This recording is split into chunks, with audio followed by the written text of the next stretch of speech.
Media तहलील करने और PTM असम्बलियां बचाने के लिए भरपूर मुतहर्रिक है, मगर बाजी इधर जाएगी या उधर, उसका फैसला चौधरी खानदान ने करना है।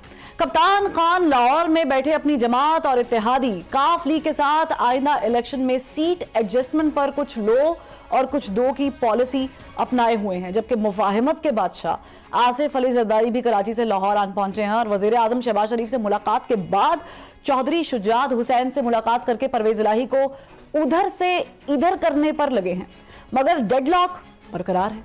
नाज़रीन, चलें, ये तो है इक्तदार की सियासत, अब एक अवाम की सियासत भी है, जिसके लिए खादिम आजम ने दिल पर पत्थर रखकर जो मुश्किल फैसले किए थे, वो फैसले अब अवाम के लिए महंगाई का पहाड़ बन चुके हैं। आटा सस्ता करने के लिए वजीर आजम पाकिस्तान ने अपने कपड़े बेचने थे, मगर महंगाई ने अवाम को अपने कपड़े बेचने पर मजबूर कर दिया है। पीडीएम ने रियासत के लिए सियासत कुर्बान की थी, मगर हकीकत में अवाम का बकरा बन गए हैं। इत्तेहादी हुकूमत के वादे वफा नहीं हुए, वादे पूरे नहीं हुए, दावे पूरे नहीं हुए, महंगाई कम ना हुई, डॉलर नीचे ना आया, बिजली गैस और पेट्रोलियम मसनूआत पर भी रिलीफ ना मिल सका, तो फिर उज़र किस बात का है? इमरान खान के मुतालबे पर लब्बैक किए सियासी, मुआशी और इंतजामी जो बहरान है, इसे खत्म कर दीजिए और इंतखाबात का बिगल बजाइए और अवाम में आ जाइए, नया मैंडेट लीजिए और दोबारा असेंबलीज में जाकर बैठिए, इक़्तिदार संभालिए, मुल्क की बेहतरी के लिए काम कीजिए, क्योंकि मईशत के साथ साथ सियासत में इस्तेहकाम के लिए जल्द या बदीर आपको अवाम में तो जाना ही है। तो फिर इस बहरान को मजीद बढ़ाने की आखिर ज़रूरत क्या है? मौजूदा सियासी डेडलॉक का खात्मा कैसे होगा, ये एक बहुत अहम सवाल है। क्या सियासी जमातों के माबैन कोई मुज़ाकरात या डायलॉग्स हो रहे हैं, हो सकते हैं, और कोई अब मुस्बत भी हो सकते हैं या फिर नहीं? इसी पर आज हमारे पैनल में कौन कौन मौजूद है, मैं इंट्रोड्यूस करवा देती हूँ। साबिक गवर्नर पंजाब और सीनियर रहनुमा है मुस्लिम लीग नवाज से रफ़ीक अहमद रजवाना साहब, पाकिस्तान तहरीक इंसाफ से हमें कंवल शोजब साहिबा ने ज्वाइन किया है, जबकि स्टूडियोज़ में हमारे साथ माहिर कानून अजहर सिद्दीक साहब मौजूद है। मैं तीनों को खुशामदीद कहती हूँ, शुक्रिया अदा करती हूँ कि आपने अपना वक्त निकाला। सबसे पहले मैं रजवाना साहब आपकी तरफ आऊँगी।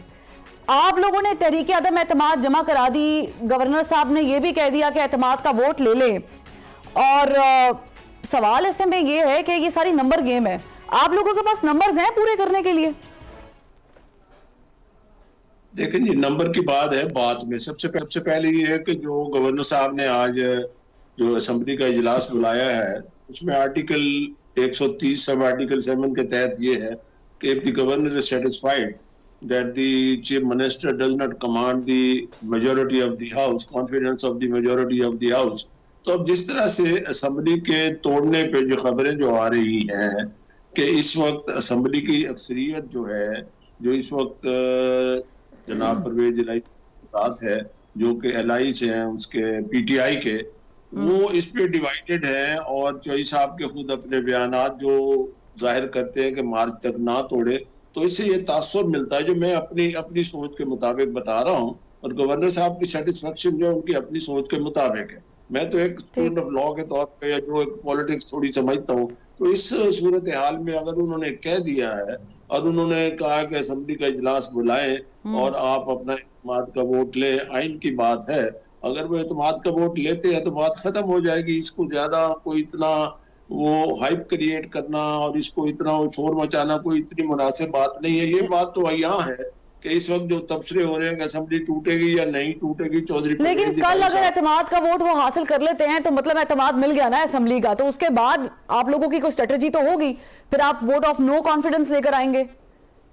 देखे स्ट्रेटेजी तो मैं तो देखे ना जी, मैं पॉलिटिकल वर्कर, दो बीइंग अ सीनियर मैन, वो स्ट्रेटेजी जो बनेगी, जो पार्टी की दूसरी लीडरशिप, सीनियर लीडरशिप वहां इकट्ठी होती है, जो इस वक्त हुआ at the helm of the affair, वो को डिसाइड करेंगे। एंड नोबडी, मैं कोई स्ट्रेटेजी डिसाइड करने वाला आदमी नहीं हूँ, मैं तो अपनी एक राय दे सकता हूँ। ठीक, यानी अभी डिसीजन जो है उसमें भी कंफ्यूजन है, तो चूंकि इस पे जाहिर है बहुत सारी कानूनी पेचीदगियां हैं, तो वो जानना बड़ी जरूरी है। अजहर सिद्दीक साहब, सबसे पहले ये मुझे बता दें, मैं तो लॉ को इतना जानती नहीं हूँ, आप ज्यादा बेहतर तरीके से जानते हैं, रजवाना साहब भी मौजूद हैं, वो भी जानते हैं। ये जो अदम एतमाद की तहरीक होती है और एतमाद का वोट होता है, ये जरा थोड़ा सा क्लैरिफाई कर दें, क्या ये साइड बाय साइड चल सकते हैं? स्पीकर के पास ये ऑप्शन मौजूद होती है कि वो खुद चूज करे, पिक करे? बहुत शुक्रिया जी, थैंक्स लॉट। अच्छा किया आपने, रिजवाना साहब बाय प्रोफेशन वकील भी हैं और साहब का गवर्नर भी रहे। मैंने मेरी ने सारा दिन कोशिश की कि पूरी दुनिया में ढूंढ सके कि कौन सा ऐसा मुल्क है कि जहां तहरीके अदम एतमाद और एतमाद एक साथ आए।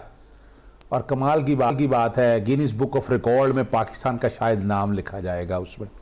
और ये इन सियासतदानों के लिए सबक है, ये जो जमहूरी अपने आप को कहलाते हैं, ये उनके लिए इतना बड़ा सबक है, आने वाला वक्त बताएगा। अब आता हूं मैं कानूनी नुक्ते की तरफ। एक बात तो बड़ी सीधी सी बात है कि स्पीकर जो है, he is a custodian, he is a master of the assembly. उस्ताद नहीं होता टीचर जिसे सारा स्कूल चलाना होता है, इस तरह वो उस्ताद है। और ये हमने नहीं कहा, ये कॉन्स्टिट्यूशन ने कहा कि रूल्स ऑफ प्रोसीजर उसने और उसके हाथ में कलम दे दी आपने। इजलास एक हो रहा है, इजलास चल रहा है और इजलास ये रूल्स लिखे हुए हैं। और कोई भी इजलास बुलाना हो तो याद रखिएगा, चाहे गवर्नर ही क्यों ना कहे, उसे नोटिफाई करना है पहले। ऐसे नहीं है गवर्नर कह दे इजलास और इकट्ठे हो जाए, चपेट मारे किसी पे, आओ क्लास में आके बैठ जाओ। नो, गवर्नर इज आउटसाइडर, ठीक, वो बाहर का बंदा है, वो अंदर का बंदा नहीं, अंदर का बंदा है स्पीकर। अच्छा, इसके लिए कोई स्पेसिफाई किया गया है, कोई आर्टिकल मौजूद है? आप बता दें। मैं रूल 3 भी आ जाए, रूल 4 आ जाए, उसमें बड़ा तरीकाकार लिखा है रूल 3 के अंदर कि इजलास जब भी बुलाना है वो नोटिफाई करेगा, ऑफिशियल गैजेट में छपेगा साथ। और चलते हुए इजलास में हो सकता है या नहीं हो सकता? हाँ, ये दूसरी बात मैं आपके सामने लेके आता हूं कि अब जो आइन का विजडम है ना, वो बड़ा क्लियर है। जो बात रिजवाना साहब ने की, हम भी जरा स्टूडेंट ऑफ लॉ हैं, कोशिश करते रहते हैं चीजें समझ सके हम भी। आर्टिकल 130 सब आर्टिकल 7 आम आदमी के लिए पढ़ना बड़ा जरूरी है। ठीक। The chief minister shall hold office during the pleasure of the governor, but love सुनिएगा, the governor shall not exercise his power under this clause unless he is satisfied. क्या सेटिस्फाई होना है? That the chief minister does not command the confidence of the majority, कि chief minister का confidence जो है ना पूरी मेजोरिटी पे ऊपर नहीं होना चाहिए। और इसके लिए आगे क्या करना है? In which case he shall summon the provincial assembly and require the chief minister to obtain a vote of confidence from the assembly। दो बातें राइडर लगा दिए दो। ठीक। क्या किसी मेंबर ने इस्तीफा दे दिया? क्या कोई फॉरवर्ड ब्लॉक बन गया?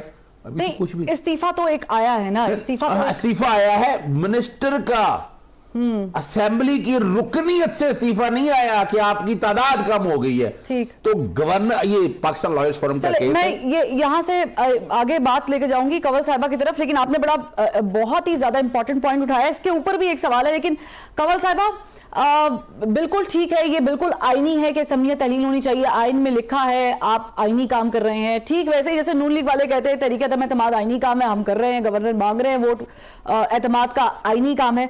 मुझे बताएं कि परवेज इलाही साहब तो खुद कह चुके हैं कि 99 लोग नहीं चाहते कि असम्बली टूटे। परवेज इलाही साहब खुद भी ये कह चुके हैं कि मार्च से आगे जानी चाहिए। तो ऐसे में आपको पॉसिबिलिटी लग रही है? बिस्मिल्लाहिर्रहमानिर्रहीम, thank you very much Farwa.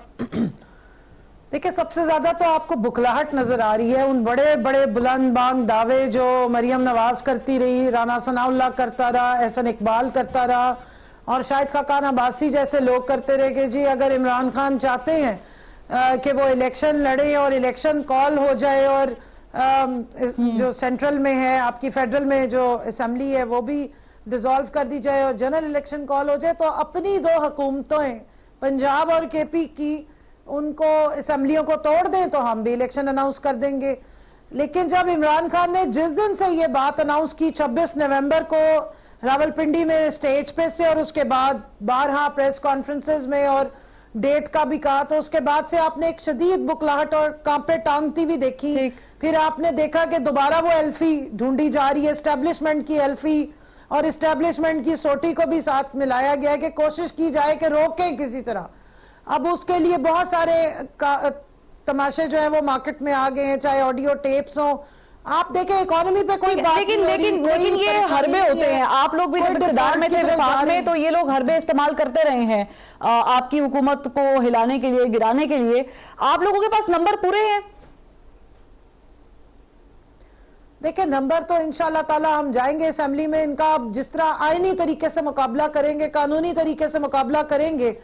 All दो के इस आइन और कानून की धज्जियां उड़ाने में रिजीम चेंज ऑपरेशन के दौरान आपने 12 उसका मनाजर देखे। यानी अभी जो आपको बता रहे हैं 186 सदीक नंबर्स साहब, लेने में कोई एक दिक्कत या something- प्रॉब्लम नहीं होगी, कोई बीमार नहीं होने वाला, कोई छुट्टी पे नहीं जाएगा, किसी को कोई मैं एक सेकंड इमरजेंसी। मुझे इजाजत दीजिए ना। जी, जी। परवा मुझे 1 मिनट इजाजत दें। ये पहली दफा हो रहा है, आप भी देख रही हैं, हम भी देख रहे हैं कि वोट ऑफ नो कॉन्फिडेंस और कॉन्फिडेंस का वोट दोनों इकट्ठे डाल दिए। यानी जितने हाथ में उनके वो गीटे थे ना, वो ऐसे फेंके हैं।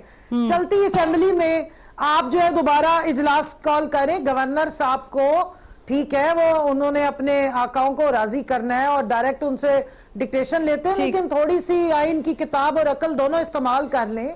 आप एक लेगेसी छोड़ के जा रहे हैं, एक हिस्ट्री भी बन रही है, ये सारा कुछ डॉक्यूमेंट भी हो रहा है कि आपके हर ठीक है करतूत और रिजवाना साहब, यही लिखते जाएंगे। चीज मैं आपसे पूछना चाहती हूँ कि कल तक आप लोग कह रहे थे कि हम बहुत अदम ज्यादा एतमाद वो की आ रही तहरीक है। नहीं लेकर आएंगे, तरीके अदम एतमाद नहीं लेकर आएंगे, फिर एकदम से फैसला हो गया कि हम न सिर्फ तरीके अदम एतमाद लेकर आएंगे बल्कि हम एतमाद का वोट लेने का भी कहेंगे। तो आप लोगों ने इतना अबॉर्ड चेंज जो है वो क्यों किया? क्या खौफ आ गया आप लोगों को कि नहीं शायद परवेज इलाही साहब के साथ बात नहीं बन रही है? देखिए, ख्वाब की बात में तो मैं कुछ नहीं कह सकता, ना मुझे ख्वाब आता है, मैं तो हकीकत की बात करता हूँ।